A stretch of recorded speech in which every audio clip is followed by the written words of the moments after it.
Sociólogo, bienvenido, muy buenos días. Buenos días, un saludo cordial a usted y a todos los amigos que escuchan y observan este importante medio de comunicación y este espacio de noticias. Muchísimas gracias.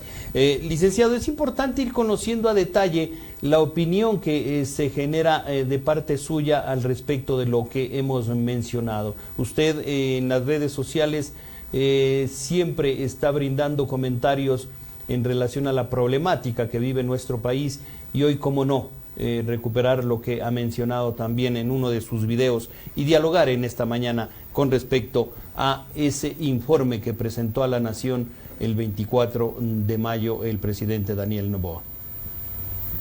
Como preámbulo podríamos decir que, en primer lugar, la ley y la Constitución establecen que el presidente de la República de forma anual presentará un informe, o cada 24 de mayo presentará un informe a la Nación en la Asamblea Legislativa, es decir, en el órgano de control y fiscalización de las acciones del Ejecutivo.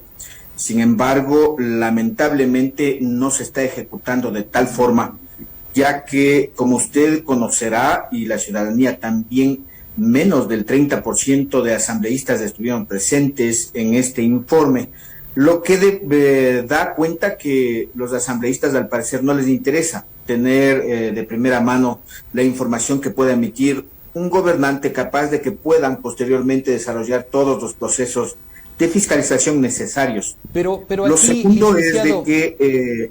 Licenciado, perdón que le interrumpa, pero aquí no es importante tomar en cuenta también la situación política que vive dentro de la Asamblea, las organizaciones políticas, quienes están a favor y en contra, y esto también no tiene que ver en la no asistencia de los mismos. A ver, yo creo que hay que establecer lo que dice la ley. La ley dice que el presidente informa a la Asamblea Legislativa. Por ello es que se arma todo un procedimiento parlamentario en el que el secretario general lo que hace es pedir la autorización al presidente de la Asamblea Legislativa para iniciar la sesión. ¿Eso qué significa? Que previamente debe haber la constatación de un quórum. Y si es que no están los asambleístas presentes, están faltando e incumpliendo la normativa interna de la función legislativa. Así de sencillo. No se trata aquí de que estoy o no estoy de acuerdo, a favor o no a favor, de que me cae bien o me cae mal de parte de los demás asambleístas. Se trata de que deben cumplir su función de conocer de primera fuente y directamente el informe que el presidente debe presentar a la Asamblea Legislativa. Ese es un hecho concreto, ¿no es cierto? Más allá de que sean correístas. Pero entonces cometían una infracción de parte de los asambleístas que no estuvieron presentes. Definitivamente, a mi juicio, incluso yo haría una reforma a la ley en base a ello para que sean sancionados, pues porque es una ausencia frente al cumplimiento de su responsabilidad para conocer este informe. Tal cual como si fuese la presentación de un informe de un ministro, de la fiscal, del contralor, es decir, de las autoridades que deben rendir cuentas de la Asamblea Legislativa.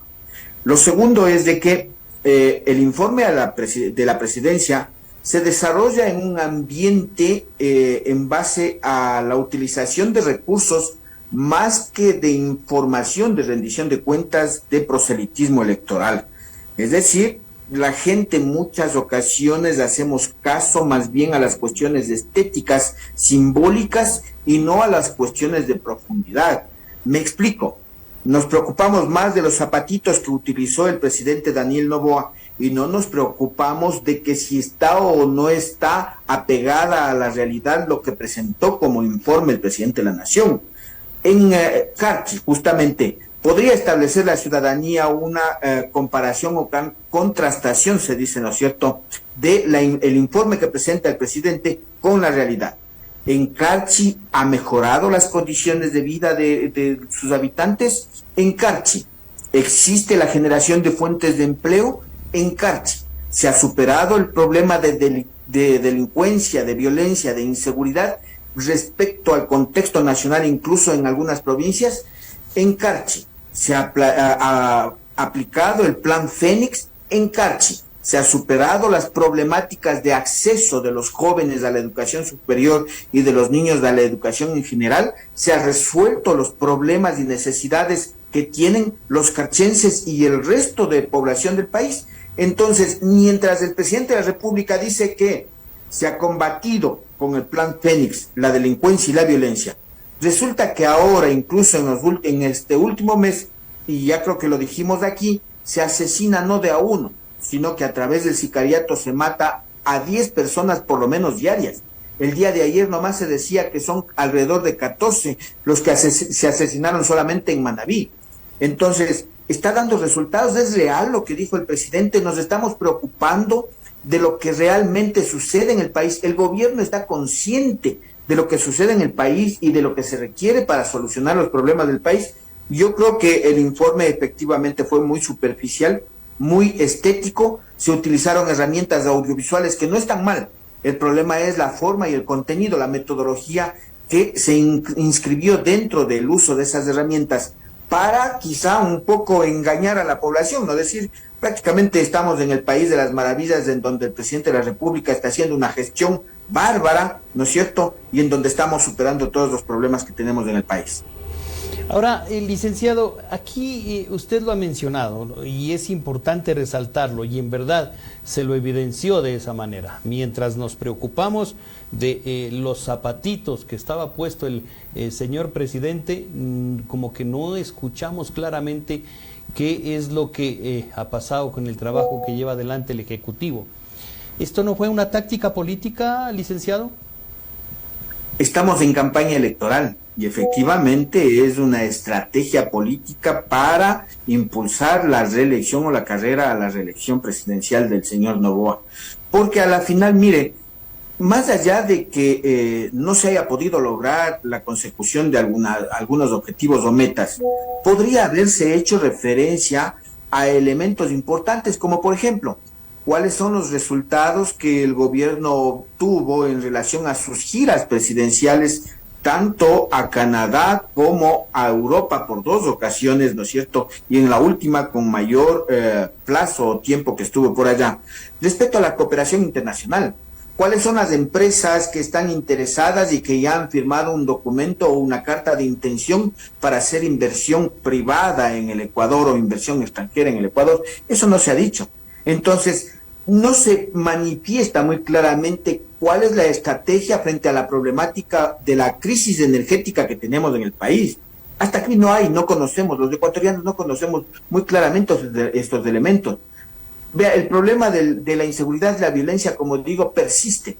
Pese a que se habló de un plan Fénix que no conocemos, ahora dice que hay la fase 2, pero tampoco la conocemos.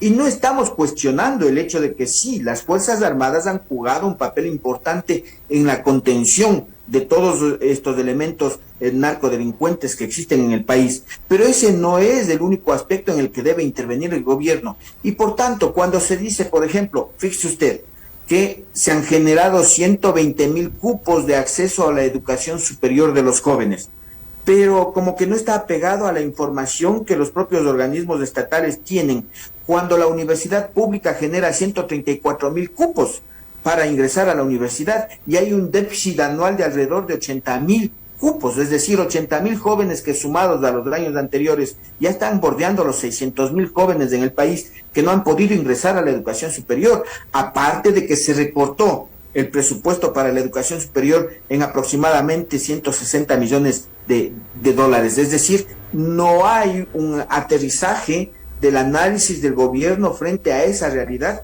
Hay, al parecer, un divorcio entre la información que emite el gobierno a través de este informe presidencial y la información que tienen los organismos técnicos. El gobierno dice que ha generado 100,000 fuentes de empleo y el Instituto Nacional de Estadísticas dice que se han reducido o eliminado 40,000 fuentes de empleo. Entonces, ¿a quién le creemos? ¿Al presidente de la República o al INE, que pertenece al gobierno central?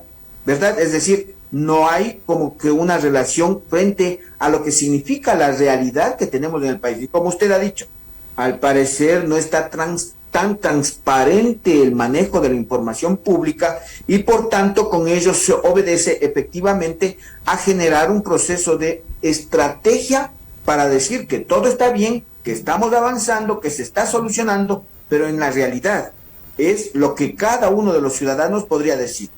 problemas económicos, desempleo, falta de seguridad, falta de acceso a la educación, falta de medicina en los hospitales, etcétera, etcétera. Y yo no critico, no cuestiono desde el lado de un partido o movimiento político, porque no pertenezco a ninguno de ellos.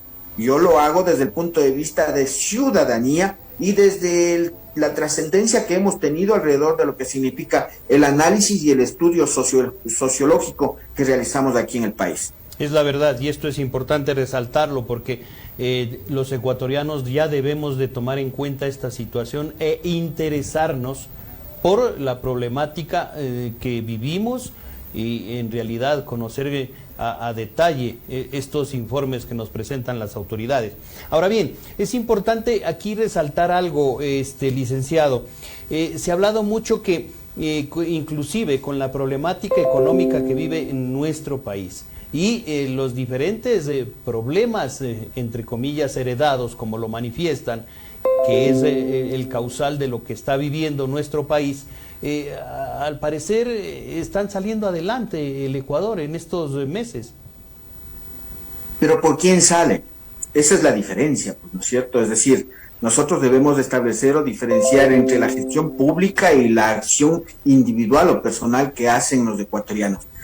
En el país está muy claramente definido de que los generadores de empleo son los pequeños y medianos empresarios o negociantes.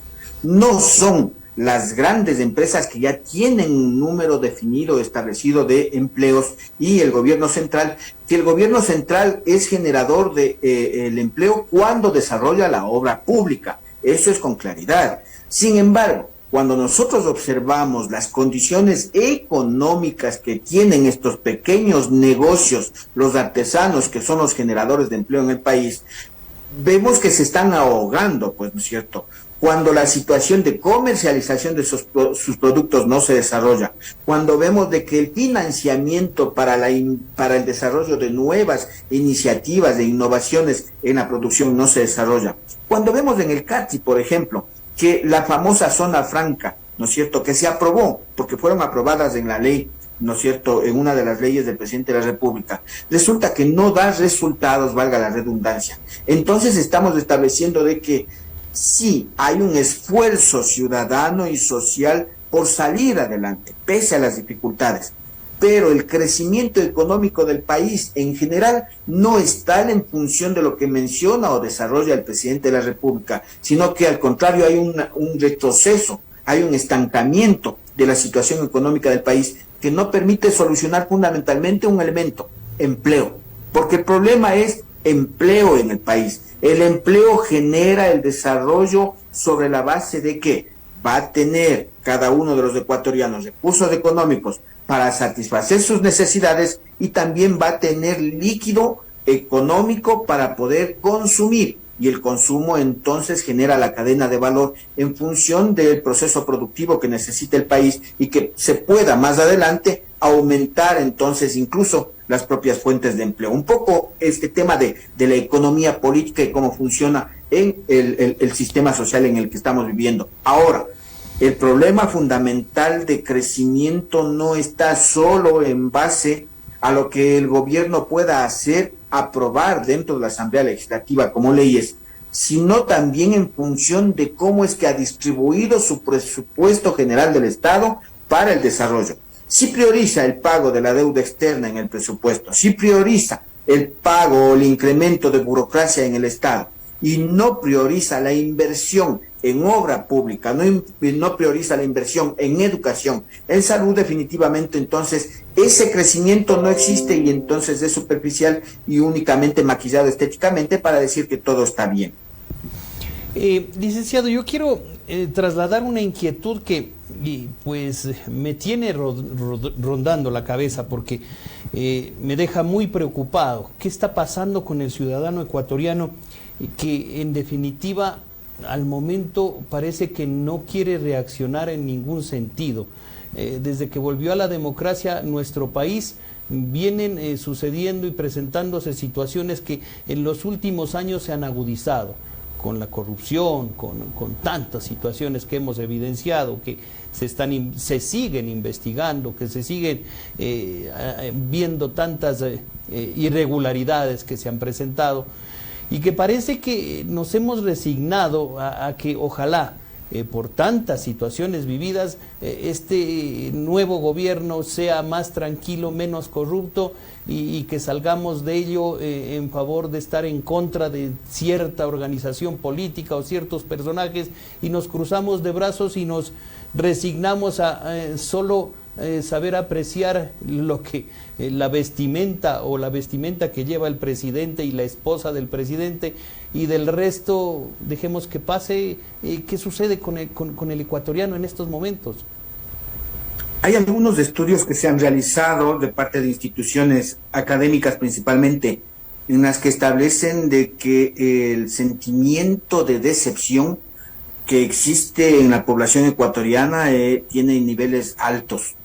Y eso obedece justamente a cómo es que los gobiernos, no me refiero específicamente a uno, sino en el transcurso de la vida de los ecuatorianos. Recordemos de que la población en el país es fundamentalmente joven, hasta los 45 años, que es la mayoritaria, y que ha tenido alguna decepción desde el punto de vista de su acceso o oportunidad a resolver o satisfacer necesidades, principalmente de acceso a educación y empleo, que son los principales problemas, ¿no es cierto? Entonces, yo creo que este elemento es el que está incidiendo en este tipo de posición o conducta social, y aún a ello abona algunos elementos como instrumentos, ¿no es cierto?, que construyen un pensamiento de dejar hacer, dejar pasar en el país. E incluso, yo le diría a usted que si en este momento hubiese la oportunidad de abrir las fronteras de Estados Unidos y de que todos los ecuatorianos tengan recursos económicos para viajar hacia allá, pues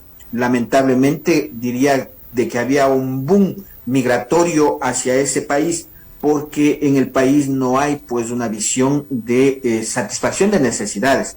Porque si la gente tuviese esa satisfacción de necesidades, estaría preocupada realmente de otras cosas, ¿no es cierto?, de las cuestiones emotivas. Pero en la actualidad, incluso cuando nosotros observamos el tema del uso de los medios electrónicos, las redes sociales, van cambiando la mentalidad y van, digamos, formando a las nuevas generaciones de una conducta social apática, ¿no es cierto?, digamos, individualista, que no se preocupa del aspecto colectivo. Y eso realmente sí le interesa a quien gobierna. Aquí tenemos que ser claros. A los gobernantes les interesa que la población no reflexione, que la población no razone, que la población no confronte, que la población no cuestione, que la población esté involucrada en ver la farándula, las estrellas, los cantantes, los artistas, ¿no es cierto?, como solía decirse en los tiempos de Roma, chicha y circo para la población. Y entonces implica de que sí le interesa al poder mantener alejada a la población de la participación democrática y social sobre lo que pasa en el país, capaz de que ellos puedan seguir aprovechando de su poder para acumular riqueza, mientras tanto la mayoría de la población siga viviendo en medio de esa pobreza, y obviamente de lo que haya del hueso se pueda distribuir para cada uno de ellos. Ojalá lo que usted manifiesta pueda superarse realmente en este país, sobre la base de las acciones que como medios de comunicación, por ejemplo, están desarrollando en base a proporcionar argumentos de análisis para que la población empiece a reflexionar, de que ya no se quede solo en mirar los zapatitos, porque esos zapatitos se van a desgastar, y después de que se desgasten van a ponerse otros zapatos diferentes con los que van a continuar pisoteando u oprimiendo a la población y gobernando a los ecuatorianos. Debemos reflexionar de mejor manera a los ecuatorianos con estos espacios que ustedes tienen como medios de comunicación para analizar críticamente qué está pasando en el país y qué podemos hacer como ecuatorianos participando democráticamente en la vida de nuestra sociedad. ¿Redes sociales están siendo utilizadas o influenciando positivamente en favor del actual gobierno?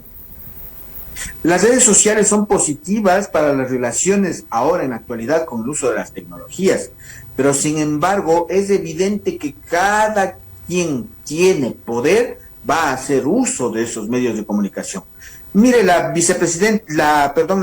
señora esposa del presidente de la República está dedicada al TikTok, incluso dentro del Palacio de Carondelet, ¿no es cierto? Entonces, y está haciendo uso, pues, con elementos y mensajes subjetivos, porque a la final lo que se hace es trabajar con la neurocomunicación, mensajes subjetivos para incidir o influir en la población. El propio presidente de la República utiliza el TikTok hasta ahora, ¿no es cierto?, para decir o emitir algún mensaje, más allá de que no emite profundamente lo que pasa en el país y no tiene el carácter de estadista, pero están utilizando. Y asimismo los opositores hacen uso de las redes sociales. El problema está en que la gente tengamos la capacidad y la formación para discernir entre lo que es real, lo que es objetivo, lo que nos afecta realmente a la vida de los habitantes, de los ecuatorianos, y lo otro, pues tomarlo con gracia o con humor frente a lo que cada uno de ellos puede hacer o confrontarse, ¿no es cierto? Yo creo que eso no podemos, digamos, evitar o eliminar, pero debemos tratar de discernir realmente qué es lo valioso, qué es lo importante para la vida de cada uno de los habitantes. Es verdad, y esto hay que ser, tiene que ser tomado muy en cuenta para que los ciudadanos vayamos analizando claramente a nuestras autoridades. Licenciado, queremos agradecerle, vamos a estar en contacto, es muy importante conocer su opinión.